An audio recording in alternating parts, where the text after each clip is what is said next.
Hi everyone, welcome to my channel. आओ देखे जाने। बच्चों, आज का चैप्टर है 4 परिवेश, क्लास 6, चैप्टर 4। एक था राम। राम अकेला अपने पढ़ने के कमरे में बैठा था। घर में माँ और बहन भी थी। वे अपने अपने कामों में लगी थीं। पिताजी 6 बजे दफ्तर से घर आए थे और 2 मिनट राम से बात करके चले गए थे। शायद रविशंकर जी से माफी मांगने गए थे। जब राम के पिताजी दफ्तर से आ रहे थे, तभी रास्ते में किसी ने उनसे सारी बातें कह दी। आते ही वे सीधे राम के कमरे में गए और कड़क कर पूछा, क्या आज सवेरे परीक्षा के समय कोई बात हुई थी? राम चुप रहा। राम के पिता ने फिर कड़क कर पूछा, क्या आज तुमको तुम्हारे गणित के अध्यापक रविशंकर जी ने नकल करते हुए पकड़ा था? जी, राम ने कबूल किया। तुमने उनसे क्या कहा? राम के पिता फिर बोले। राम फिर चुप रहा। बोलते क्यों नहीं हो? राम के पिता गरजे। राम की माँ और बहन भी आकर सुनने लगी। क्या तुमने अपने अध्यापक से यह कहा कि आपकी हिम्मत कैसे हुई मुझे नकल करते हुए पकड़ने की? आपने यह गलती क्यों की? राम के पिताजी ने डांटते हुए पूछा। राम गलती तो कर ही चुका था। गणित उसका कमजोर विषय है, इसलिए कुछ लड़कों के बहकावे में आकर वह भी एक चिट तैयार करके ले गया था और उससे नकल कर रहा था। तभी गणित के अध्यापक ने उसे पकड़ा और उसके मुंह से एकाएक निकल पड़ा, आपकी हिम्मत कैसे हुई मुझे नकल करते हुए पकड़ने की? आपने यह गलती कैसे की? इसका फल अच्छा नहीं होगा। रविशंकर जी राम के पिता को अच्छी तरह जानते हैं। राम ने नकल भी कोई खास नहीं की थी, इसलिए उन्होंने चुपके से चिट छीन ली और मसलकर फेंक दी। फिर वहां से हट गए। कहा, कुछ भी नहीं। नकल में पकड़े जाने पर कार्यवाही होती है। छात्र से फॉर्म भरवाया जाता है जिसमें वह नकल की बात लिखता है। इस कार्यवाही से छात्र का 1 साल तो बर्बाद होता ही है। रविशंकर जी ने शायद यह सोचकर कोई कार्यवाही नहीं की कि राम का 1 साल बर्बाद हो जाएगा और वह आगे पढ़ भी ना सकेगा। राम के पिता बहुत रईस आदमी नहीं थे, किंतु राम इस बात को नहीं जानता था कि उसके पिताजी गणित के अध्यापक से परिचित भी हैं। वह यह नहीं जानता कि कोई इस घटना को उसके पिता से कह सकता है, नहीं तो वह ऐसा न कहता।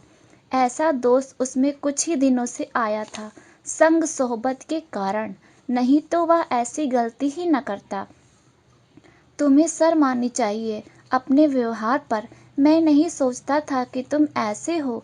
दुखी होकर राम के पिता बोले और तेजी से घर से बाहर निकल गए। उनके चले जाने के बाद माँ ने लाख पूछा पर राम ने कुछ नहीं बताया।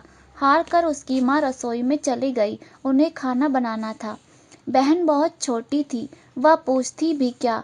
अब राम अपने कमरे में अकेला था और मन ही मन घुट रहा था। उसे आश्चर्य हो रहा था कि उसके मुंह से ऐसी बातें कैसे निकलीं। उल्टा चोर कोतवाल को डांटे। अध्यापक जी सही काम कर रहे थे और वह कह रहा था कि गलत काम कर रहे हैं। यही सब सोचकर उसे दुख हो रहा था। राम अपने मन में बहुत अधिक घुट रहा था। वह अत्यंत दुखी हो रहा था।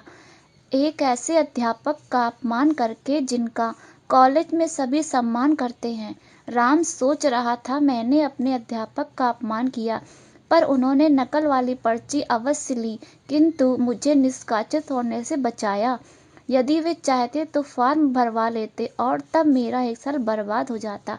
स्वार्थ में आदमी अपना विवेक तो खो देता है। उस समय उसे उचित अनुचित का ज्ञान नहीं रह जाता। राम के साथ भी यही हुआ।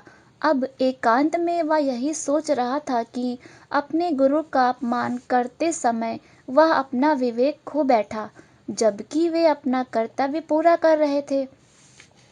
20 दिन पहले की बात है। राम को याद आया, इन्हीं अध्यापक ने कहा था, राम अपनी तैयारी अच्छे से करना, तुम ही अच्छी श्रेणी लाना। यदि गणित में कुछ पूछना हो तो घर आकर पूछ सकते हो, संकोच मत करना। लेकिन राम तो सब भूल गया। कुसंगति ने सब कुछ भुला दिया था।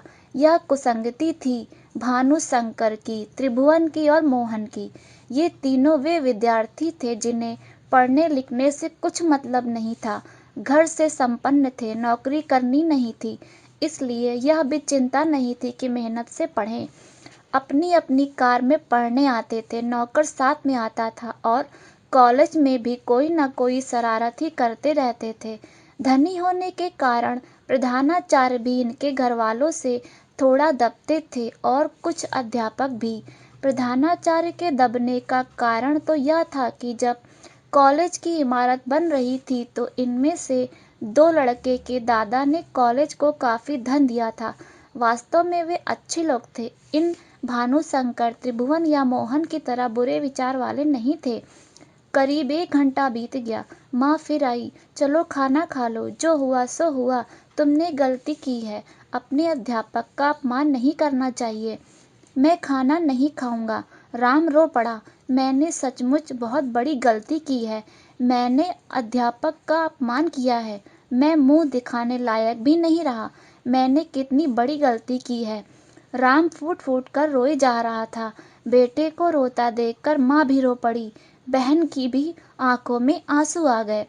अब तक राम के पिता भी आ चुके थे। वे जैसे ही कमरे के अंदर आए, राम और जोर से बिलख उठा, पिताजी मुझे माफ कर दीजिए, मुझसे सचमुच भारी गलती हो गई है। बेटे को रोता देखकर पिता का मन भी भर आया था। बेटे की आंख से निकले ये आंसू पश्चाताप के आंसू थे, ये दुख के आंसू थे। रो मत, पिता ने दुखी होते हुए समझाया। कल तुमने अपने अध्यापक के पास जाकर उनसे माफी मांग लेना, वे तुम्हें माफ कर देंगे। मैं उन्हीं के पास गया था। राम उठा, सबके कहने पर हाथ मुंह धोया, सबने मिलकर खाना खिलाया। अब उसका मन कुछ हल्का हो गया था। पूरी तरह तो उसका मन हल्का कल होगा, जब सवेरे जाकर वह अपने अध्यापक से माफी मांगेगा। उसे उसके अध्यापक माफ भी कर देंगे, क्योंकि वह जानता है कि उसके अध्यापक बहुत अच्छे इंसान हैं। राम ने अपने अध्यापक से माफी मांगने के लिए निश्चय के साथ ही यह भी निश्चय कर लिया कि वह भानुशंकर, त्रिभुवन और मोहन जैसे साथियों को छोड़ देगा, जिनके कारण उसके स्वभाव में दोष आ गया। अब वह मेहनत से पढ़ेगा और अच्छे साथियों के साथ रहेगा। बच्चों, इस कहानी से हमें यह प्रेरणा मिलती है कि हमेशा अच्छे लोगों का ही साथ करना चाहिए। बुरे लोगों का साथ करके आप बुरे चीज में फंस सकते हैं। शुक्रिया।